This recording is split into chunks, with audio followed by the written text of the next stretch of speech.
A'udzu billahi minasyaitonir rajim.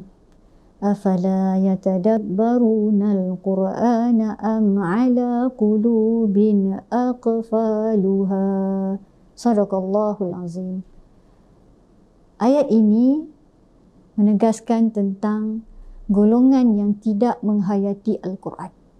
Satu penegasan daripada Allah SWT, mengapakah tidak menghayati Al-Quran, mengapakah tidak mentadabbur Al-Quran, adakah hati mereka sudah terkunci. Tadabbur yang disebut dalam ayat ini bermaksud memahami ayat-ayat Al-Quran, dan perkataan tadabbur sebenarnya kalau kita kaji ada 4 kali di dalam Al-Quran, dan keempat-empatnya menyuruh supaya kita memahami ayat Al-Quran.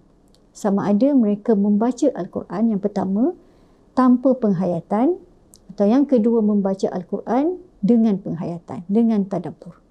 Sebenarnya bagaimana cara bertadabbur? Dengan mudahnya ialah apabila kita membaca, kemudian kita membaca terjemahan, dan dengan terjemahan itulah keupayaan kita atas keupayaan ilmu yang kita ada untuk kita memahaminya. Kerana tadabbur ini sangat asas.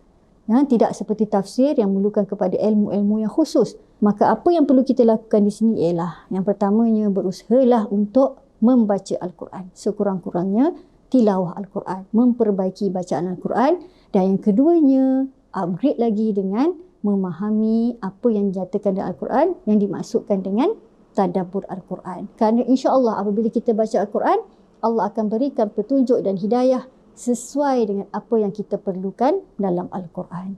Maka sentiasalah baca Al-Quran dan bertadabburlah membaca pengertian-pengertian dan mendapat apa sahaja kefahaman daripada ayat-ayat Al-Quran sesuai dengan apa kehendak kita sebagai manusia, sebagai hamba Allah Subhanahu Wa Taala. Berdoalah dan memintalah kepada Allah Ta'ala supaya bila kita baca Al-Quran, kita dapat memahaminya dan dapat menghayatinya.